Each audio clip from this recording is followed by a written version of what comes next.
Notice দিয়েছে সেটা hand delivered করতে হতো বলে ওরা অন্য কারোর কাছে দেয়নি। এখন প্রথমত ওদের কাছে বোধহয় ভুল তথ্য ছিল। আপনারা জানেন আমি কোথায় থাকি, তদন্তকারী সংস্থা একটা কেসে তদন্ত করছে, সেখানে আমি 7 বছর ধরে কোথায় থাকি সেই তথ্য তাদের কাছে নেই। তো যাই হোক, তাদেরও চাকরি করতে হয়, আমি কাউকে দোষ দেবো না। তারা একটা নোটিশ নিয়ে এসছে, আমি নোটিশটা রিসিভ করেছি এবং পরবর্তীকালে আমি নোটিশ পড়িনি এখনো, যেহেতু ওরা অনেকক্ষণ ধরে অপেক্ষা করছে, আমি রিসিভ করে ছেড়ে দিয়েছি এবং তার যা উপযুক্ত ব্যবস্থা আমি আমার আইনজীবীর সাথে কথা বলবো এবং আমাকে যদি কোথাও কোনো সহযোগিতায় দরকার পড়ে, যদি ডাকে আমি যাব। আপনাদের কোনো প্রশ্ন আছে?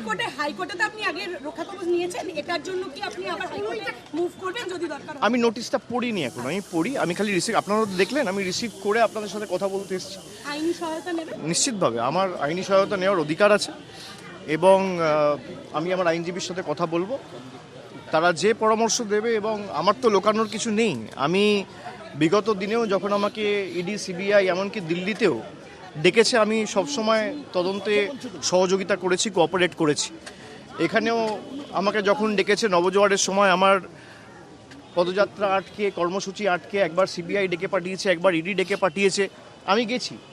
আমি সব মিলিয়ে কিছু না হলেও প্রায় 10 থেকে 12 বার দিল্লি কলকাতা মিলিয়ে এদের কাছে অ্যাপিয়ার করেছি।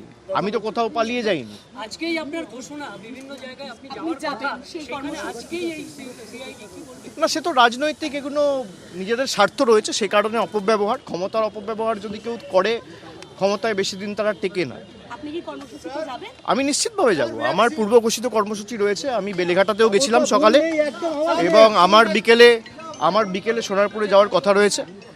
যদিও ওখানে ওরা একটা অশান্তি তৈরি করার চেষ্টা করছে, তাদেরকেও বিভিন্নভাবে শাসানো হয়েছে। আমি বেলেঘাটাও বিশ্বজিৎ পটনায়কের পরিবারের সাথে দেখা করলাম, ওদেরকেও যেভাবে ভয় দেখানো হচ্ছে ওদের বাড়িতে গিয়ে। আমি যখন বেলেঘাটার পার্টি অফিসে ওদের সাথে মিট করি, ওই সময়টাতে ওদের বাড়িতে গিয়ে বিজেপির কিছু লোকেরা ধমকাচ্ছে, চমকাচ্ছে এবং পুলিশ নীরব দর্শক, তাদেরও চাকরি বাঁচাতে হবে, সুতরাং কিছু করার নেই। কিন্তু আমরা এই লড়াইয়ের ময়দান থেকে সরবো না। এসব করে আমাকে আগেও দমাতে পারেনি, আমি আগামী দিনেও মাথা নত করার ছেলে নয়। আপনারা কেএমসি নিয়ে আমাকে প্রশ্ন করেছেন যে কেএমসি আমাকে নোটিশ দিয়েছে। কেএমসি যে নোটিশ দিয়েছে তার রিপ্লাই আমি ইতিমধ্যেই দিয়েছি এবং গতকাল আমরা হাইকোর্টেও মুভ করেছি, কোর্টে কেসও ফাইল করা হয়েছে। যদি কেউ ভাবে যে ডেকে ভয় দেখিয়ে, চমকে, জোর জবরদস্তি ফেক কেসে ইমপ্লিকেট করে জেলে ঢুকিয়ে আমাদের মাথা নত করবে, আমরা ওই ধাতুতে তৈরি নই। সবাই অমিত শাহর পদলেহন করে বিজেপিতে যোগদান করে নিজেদের রাজনৈতিক স্বার্থ চরিতার্থ করতে বিজেপিতে যায় না। যাদের মাথার উপর 2, 3, 4টে করে সিবিআই ইডি কেস ঝুলছে,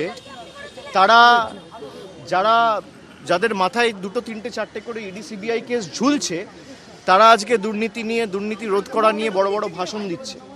যারা তৃণমূলকে চোর বলে, বাংলায় স্বাধীনতার পর প্রফুল্ল সেন, প্রফুল্ল ঘোষ, অজয় মুখোপাধ্যায়, সিদ্ধার্থ শঙ্কর রায়, পরবর্তীকালে সিপিএম জমানায় জ্যোতি বসু, বুদ্ধ ভট্টাচার্য, পরিবর্তনের পালাবদলের পর মমতা ব্যানার্জি সহ কোনো মুখ্যমন্ত্রীকে দোকান কাটার মতো টিভির ক্যামেরার সামনে হাত বার করে টাকা নিতে দেখা যায়নি। এখন বাংলার যিনি মুখ্যমন্ত্রী, তাকে টিভির পর্দায় নির্লজ্জের মতো দোকান কাটার মতো হাত বাড়িয়ে টাকা নিতে, ঘুষ নিতে দেখা গেছে। এটা আমাদের চোর বলে? মানুষ বোকা নয়। যারা লুটপাট করে ক্ষমতায় এসছে, যেভাবে রাষ্ট্রশক্তিকে ব্যবহার করে অনৈতিকভাবে ক্ষমতায় এসছে, এর বিচার মানুষ আগামী দিন করবে, এই বিশ্বাস আমার জনগণের উপর এবং গণতন্ত্রের উপর আছে।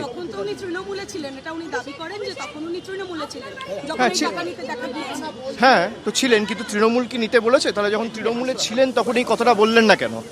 তৃণমূল কি তাকে টাকা নিতে বলেছে? তাহলে তিনি পার্টি অফিসে বসে নিতেন, তা তো নেননি।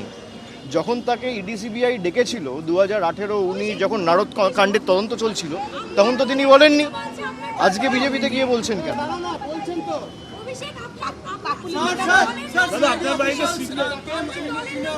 बता दिया ना भैया, कुछ नहीं। उनको एक नोटिस देना था, वो नोटिस मुझे खुद रिसीव करना था, इसलिए वेट कर रहे थे। वो दूसरा जगह गलती से चले गए थे, उनको पता नहीं है मैं कहाँ रहता हूँ। तो मैंने आप लोगों के द्वारा ये बोला कि किसी को अगर नोटिस देना है तो मैं यहाँ हूँ, वो आ जाए और नोटिस दे दे।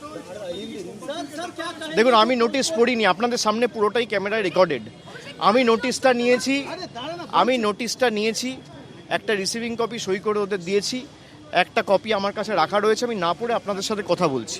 আমি পড়িনি, আমাকে যদি ডাকা থাকে আমি আমার যে লয়ার রয়েছে বা আমার যে আইনজীবী রয়েছে তার সাথে কথা বলে আগামী পদক্ষেপ ঠিক করব। আমি বিগত দিনেও আমাকে যখন ইডিসিবিআই ডেকেছিল আমি তো কোথাও পালিয়ে যাইনি,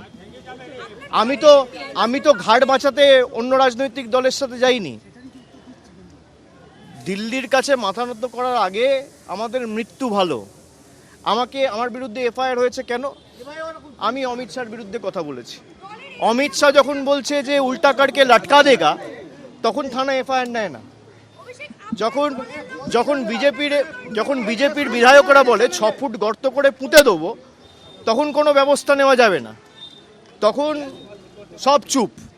যখন বিজেপির বিধায়করা বলে যে চামড়া গুটিয়ে দেবো, অমুক করে দেবো, তাই করে দেবো, রোগড়ে দেবো, এমুক করবো, তাই করবো, তখন কোনো ব্যবস্থা হয় না। আপনি থানায় যান, এফআইআর নেবে না। না, আমি রিপ্লাই আমার থেকে শুনুন, কেএমসি একটা নোটিশ দিয়েছে যে আপনার বাড়িতে ডিভিয়েশন আছে, এবং আমাকে যে নোটিশটা দিয়েছিল ওখানে লেখা রয়েছে enclosed, please find the brief with regard to the deviation and other details.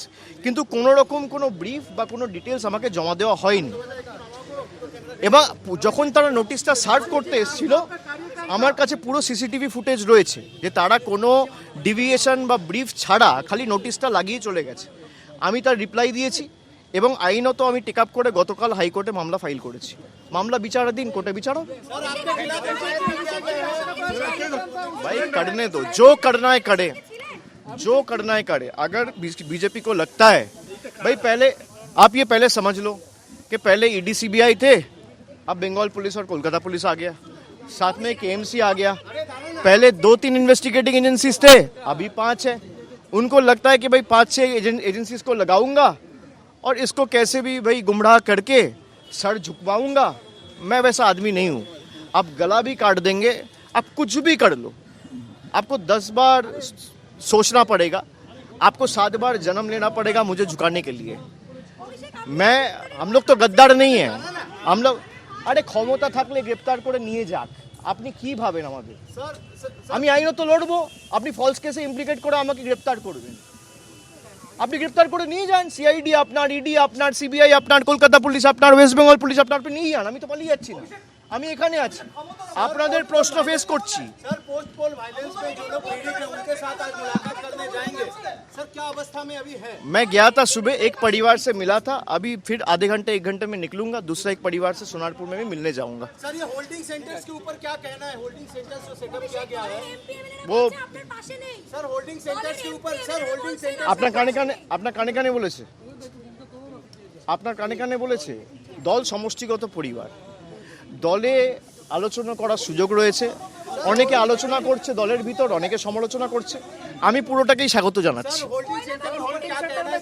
Illegal है, कोई रूल फॉलो नहीं करके किया गया है।